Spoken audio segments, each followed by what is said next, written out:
MR नाइमी के मुअज़्ज़ज़ दोस्तों, आप सभी देखने और सुनने वालों को अस्सलामु अलैकुम वरहमतुल्लाहि वबरकातुहू। नाज़रीन गिरामी, क्या आप जानते हैं कि हज़रत ईसा अलैहिस्सलाम दज्जाल को हमारे नबी सल्लल्लाहु ताला अलैहि वसल्लम की किस तलवार से कत्ल करेंगे?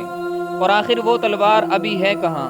वो तलवार किसके पास मौजूद है और वो तलवार देखने में कैसी है? और उस तलवार का हमारे नबी सल्लल्लाहु ताला अलैहि वसल्लम से क्या ताल्लुक है? अजीज दोस्तों, अगर आप भी इन तमाम सवालों के जवाब जानना चाहते हैं तो ये वीडियो आपके लिए बहुत ही ज़्यादा फ़ायदेमंद होने वाली है।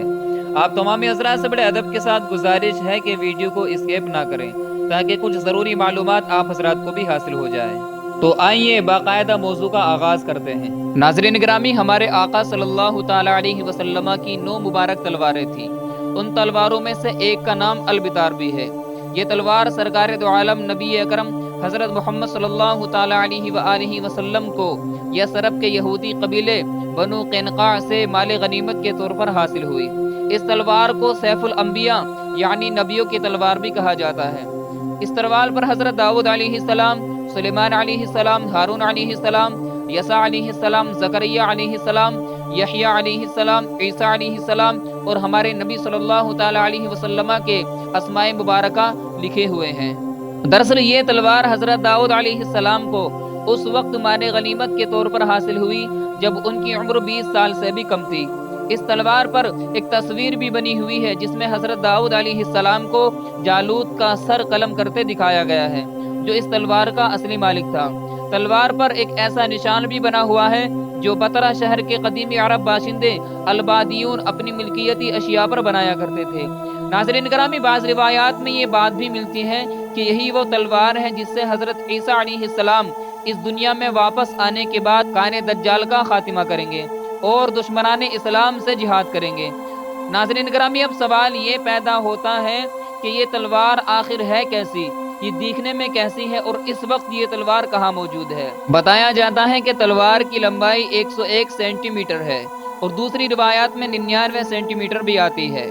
नाज़रीन करामी, आजकल ये तलवार तुर्की के मशहूर ज़माना अजाइब घर तोप कॉपी में इस्तांबुल में महफूज है।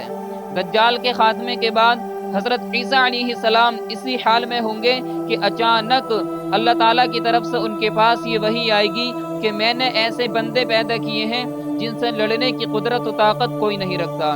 तुम मेरे बंदों को जमा करके कोहे तूर की तरफ ले जाओ और उनकी हिफाजत करो। फिर अल्लाह पाक याजूज माजूज को जाहिर करेगा जो हर बुलंद ज़मीन को फैलाते हुए उतरेंगे और दौड़ेंगे। उनकी तादाद इतनी ज़्यादा होगी कि जब उनकी सबसे पहली जमाअत बहरे तबरिया से गुजरेगी तो उसका सारा पानी पी जाएगी।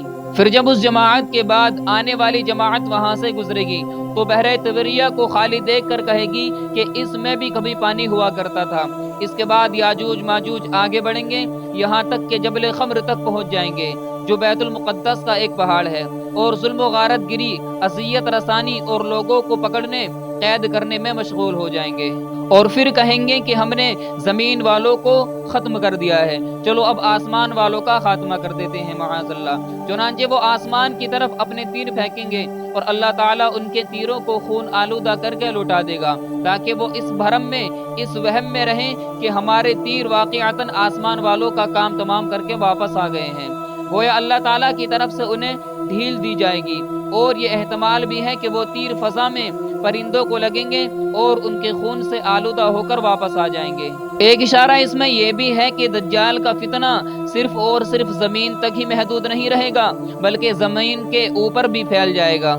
इस अरसे में खुदा के नबी और उनके रुफ़क़ा यानी हज़रत ईसा अलैहिस्सलाम और उस वक्त के मोमिन कोहे तूर पर रोके रखे जाएंगे और उन पर असबाब मईशत की तंगी और किल्लत इस दर्जे को पहुँच जाएगी कि उनके लिए बैल का सर तुम्हारे आज के 100 दीनारों से बेहतर होगा।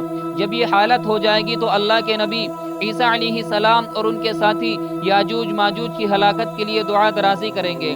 बस अल्लाह रब्बुल इज़्ज़त उनकी गर्दनों में नगफ यानी कीड़े पड़ जाने की बीमारी भेजेगा जिससे वो सब यकबारगी इस तरह मर जाएंगे जिस तरह कोई एक शख्स मर जाता है, यानी नगफ की बीमारी की शक्ल में उन पर खुदा का कहर इस तरह नाजिल होगा कि सब के सब एक ही वक्त में मौत के घाट उतर जाएंगे। अल्लाह रब्बुल इज़्ज़त के नबी यानी हज़रत ईसा अलैहिस्सलाम और उनके साथी इस बात से आगाह होकर पहाड़ से उतर आएंगे اور انہیں زمین پر ایک بالشت کا ٹکڑا بھی ایسا نہیں ملے گا جو یاجوج ماجوج کی چربی اور بدبو سے خالی ہو۔ ناظرین گرامی، اس مصیبت کو دفع کرنے کے لیے، اس بدبو کو ختم کرنے کے لیے حضرت عیسیٰ علیہ السلام اور ان کے ساتھی اللہ رب العزت کی بارگاہ میں دعا کریں گے۔ اللہ رب العزت ان کی دعا قبول فرمانے کے بعد اونٹ کی گردن جیسی لمبی گردنوں والے پرندوں کو بھیجے گا جو یاجوج ماجوج کی لاشوں کو اٹھا کر جہاں اللہ رب العزت کی مرضی ہوگی اٹھا کر پھینک دیں گے۔ ایک اور روایات میں یہ ہے کہ وہ پرندے ان لاشوں کو فحل میں ڈال دیں گے۔ فحل یہ دراصل ایک جگہ کا نام ہے جو بیت المقدس کے علاقے میں واقع ہے۔ ایک اور روایات میں یہ بھی آتا ہے کہ وہ پرندے یاجوج ماجوج کی لاشوں کو اٹھا کر ایک گہرے گڑھے میں ڈال دیں گے اور مسلمان یاجوج ماجوج کی کمانوں، تیروں اور ترکشوں کو 7 سال تک چلاتے رہیں گے۔ پھر اللہ تعالیٰ ایک زوردار بارش بھیجے گا جس سے کوئی بھی مکان، چاہے وہ مٹی کا ہو یا پتھر کا یا اون کا ہو، نہیں بچے گا۔ وہ بارش زمین کو دھو کر آئینے کی طرح صاف کر دے گی۔ پھر زمین کو حکم دیا جائے گا کہ اپنے پھلوں یعنی اپنی پیداوار کو نکال اور اپنی برکت کو واپس لا۔ چنانچہ زمین کی پیداوار اس وقت اس قدر بابرکت اور با افراد ہوگی کہ 10 سے لے کر 40 آدمیوں تک کی پوری جماعت ایک انار کے پھل سے سیراب ہو جائے گی، سبحان اللہ۔ اور اس انار کے چھلکے سے لوگ سایہ حاصل کریں گے۔ نیز دودھ میں برکت دی جائے گی، یعنی اونٹ اور بکریوں کے تھنوں میں دودھ بہت ہوگا، یہاں تک کہ دودھ دینے والی ایک اونٹنی لوگوں کی ایک بڑی جماعت کے لیے کافی ہو جائے گی، اور دودھ دینے والی ایک بکری آدمی کی ایک چھوٹی سی جماعت کے لیے کافی ہوگی۔ بہرحال لوگ اس طرح کی خوشحال اور امن و چین کی زندگی گزار رہے ہوں گے۔